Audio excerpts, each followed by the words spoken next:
Good morning everyone, कैसे हैं आप सब। उम्मीद करती हूँ आप लोग अच्छे होंगे। बेटा, जैसा कि आप लोग कमेंट कर रहे थे कि मैम जो 10th का एग्ज़ाम हुए हैं उसका आपको मार्किंग स्कीम देखनी है ना। तो आज हम लोग मार्किंग स्कीम को ही डिस्कस करेंगे। तो चलिए शुरू करते हैं।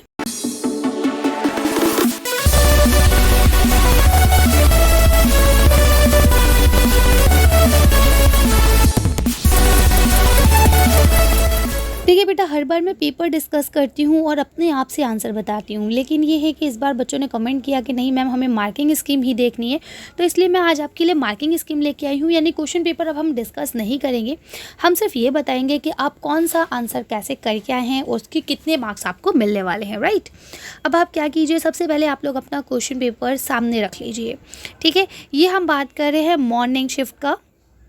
यहाँ आप देख पा रहे हैं ये मॉर्निंग का है। ठीक है, मार्किंग स्कीम है मिड टर्म एग्जामिनेशन की 23 और 24 की। ठीक है, 10th है, उर्दू बी है, यानी जिनकी जान पहचान वाली किताब है ना, जो जान पहचान दूर पास ये वाली किताब जिनकी है ये उसका है। ठीक है, क्योंकि गवर्नमेंट स्कूल में यही चलती है। ठीक है, चलिए तो अब हम लोग देख लेते हैं। जैसा कि आप यहाँ देख पा रहे हैं कि पेपर आपका 3 घंटे का ही था और 80 मार्क्स का ही रहा। ठीक है, अब आपके हिस्सा अलिफ में कुछ आपसे पैराग्राफ पूछे गए होंगे। ठीक है, पूरा पैराग्राफ दिया होगा, उससे आपसे सवाल पूछे गए होंगे। ठीक है, तो पहले सवाल का जवाब आपको लिखना था मोहनदास करमचंद गांधी, है ना, जो कि गांधी जी का क्या था, पूरा नाम था, है ना।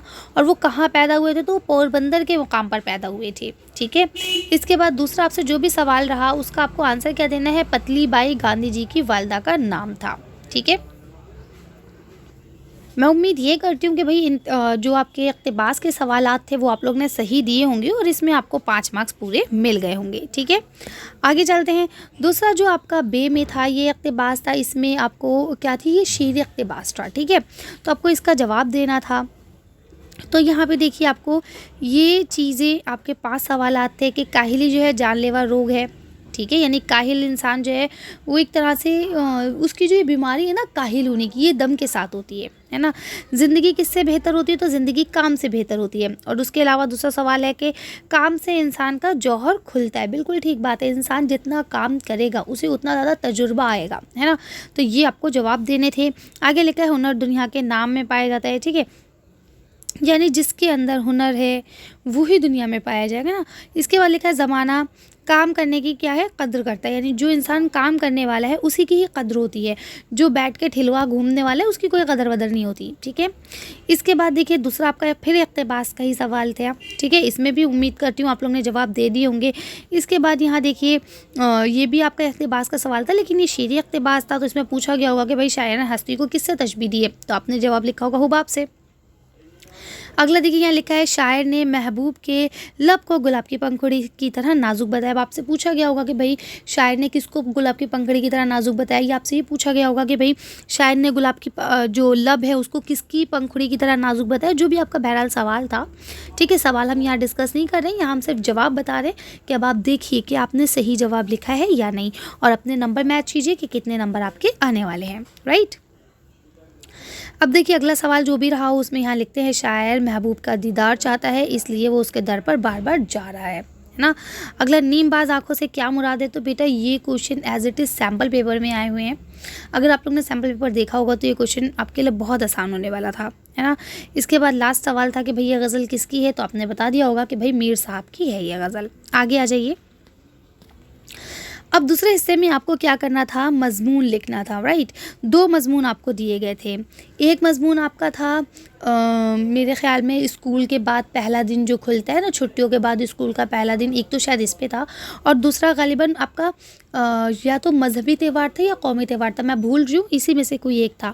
तो इसमें क्या होता है एग्जैक्टली आपको नहीं दिया जाता, लेकिन ये है कि भाई आपको तमहीद, जैसे मैंने आप लोगों को बताया था कि सबसे पहले आप क्या करेंगे, जो भी आपको मजमून मिलेगा उसे 3 हिस्सों में डिवाइड कर लीजिए कि वो है क्या। वही चीज़ आपकी तमहीद हो जाती है। नफ्स मजमून वो क्या है और क्यों मनाया जाता है। ठीक है, और अंदाज़े बयान और लास्ट मतलब आप लिख कैसे रहे, आपकी तहरीर कैसी है, और ख़ात्मा कि वो सब बहुत अच्छे से बनाते हैं, वो भाईचारे का प्रतीक है ना। ये सारी चीज़ें जो हम लिखते हैं ये होता है। इसमें आपको मिलने वाले थे 10 नंबर।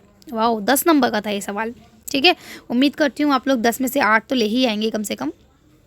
ठीक है, आगे देखिए आ जाइए। यहाँ पे अगला आपको दरख्वास्त दी गई थी 2, है ना, एक दरख्वास्त थी एक मजमून था।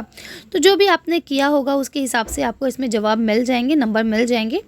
ठीक है, फिर कहते हैं कि भाई दरसी इक़्तिबास, वो यहाँ लिखते हैं दरसी किताब जान पहचान के शेर इक़्तिबास से माखूज़ सवालात में से किसी एक का तलबा ने अपने अंदाज़ में जवाब तहरीर किया होगा, उसका आपको जवाब मतलब उससे आपको क्या करना है, जवाब देना है। ठीक है, यानी आपके वो सवाल आए थे ना ग़ालिबन 2 यहाँ सवाल थे जिसमें आपसे पूछा गया था कि या तो नज़्म नेकी बदी का जो ख़ुलासा है या उसका मरकज़ी ख़याल है वो तहरीर कीजिए। इस तरह से आपके सवालात थे।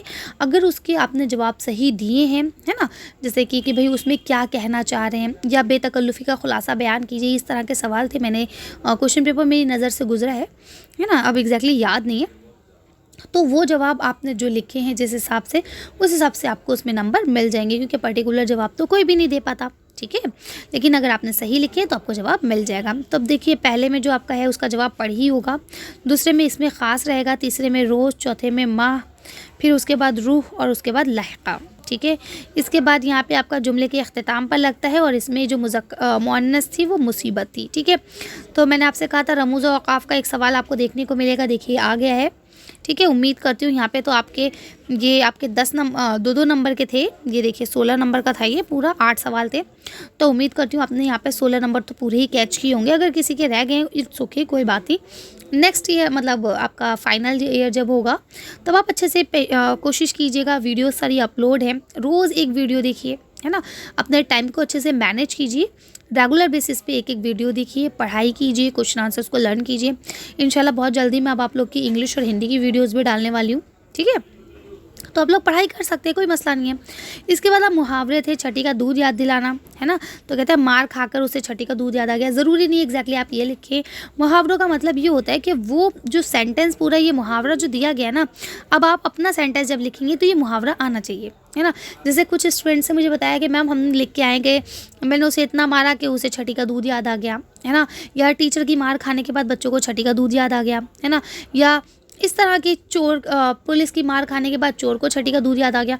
तो वो ठीक है, वो सारे जो जितने भी आप लोग ये लिख के आए हैं सेंटेंस, जितने भी ये लोग जुमले बना के आए हैं वो सारे जुमले सही हैं, तो आपको कंफ्यूज होने की ज़रूरत नहीं है।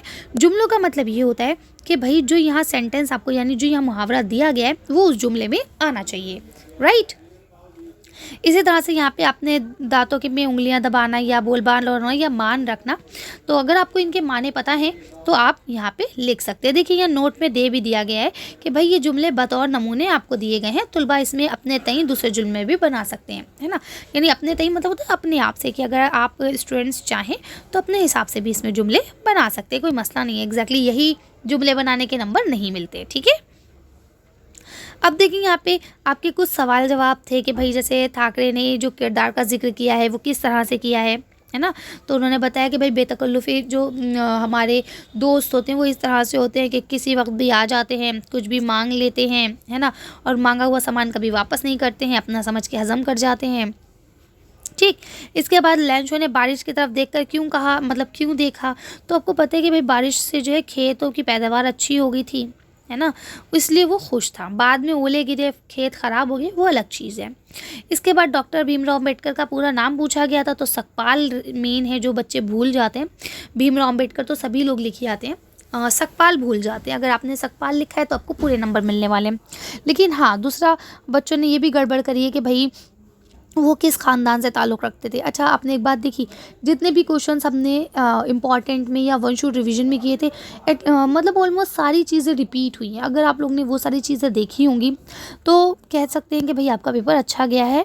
और अगर नहीं देखी होंगी तो नेक्स्ट टाइम से ध्यान रखिएगा कि सैम्पल पेपर करके जाना है, वन शूट रिवीजन करके जाना है। और बेहतर तो यही है कि आप लोग अभी से पढ़ाई शुरू कर दें, है ना, क्योंकि आपका बोर्ड है, 10th क्लास है। उर्दू जहाँ नंबर बना सकती है वहाँ आपकी परसेंटेज को गिरा भी सकती है, राइट। अगला देखिए, यहाँ लिखा है ज़बानों का घर हिंदुस्तान जो है वो किसकी उसके मुसन्निफ़ कौन थे, किसकी तसनीफ़ है, तो आपको पता है ये सैयद एहतिशाम हुसैन साहब की है।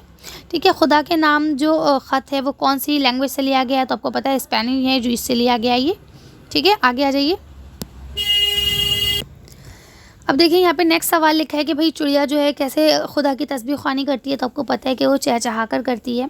ठीक है, कुछ देर नहीं अंधेर नहीं से शायर की क्या मुराद थी, तो ये भी मैंने आपको बता दिया था। तो बता सकते हैं कि भाई मुराद ये है कि यहाँ पे इंसाफ जो है वो बहुत जल्दी मिल जाता है ना, इंसाफ मिलने में यहाँ पे देरी नहीं होती है ना। आगे आ जाइए। तो उम्मीद करती हूँ सवाल आप लोगों ने कर लिए होंगे, बहुत आसान थे, कोई बहुत मसले वाले सवाल थे नहीं। अब आपको यहाँ ना शेर दिया गया था, ठीक है, तो वो शेर किसका था? वो गालिब साहब का शेर था, ठीक है। दूसरी चीज़, जिस हम्द में अल्लाह की मतलब जिसमें तारीफ़ अल्लाह की होती है उसको क्या कहते हैं? हम्द कहते हैं। इसके बाद खुदाए सुखन जो है वो मीर तकी मीर को कहा जाता है। तो यहाँ तक ये था आपका एक छोटा सा पेपर। उम्मीद करती हूँ आपने अच्छे से पढ़ा होगा और अच्छे से करके आए होंगे और बहुत अच्छे नंबरों से पास होंगे इंशाल्लाह। चलिए मेहनत करते रहिए, वीडियोस को देखते रहिए। अच्छा, साथ ही अगर आप इवनिंग शिफ्ट किए तो मैंने ना बॉयज़ का इवनिंग शिफ्ट वाला भी सैम्पल पेपर अपलोड किया है, मतलब आंसर शीट मार्किंग स्कीम हम कह सकते हैं, अपलोड की है। तो आप लोग वो भी देख लीजिए ताकि आपको एक हिंट रहे कि पेपर कैसे आ सकते हैं, ठीक है।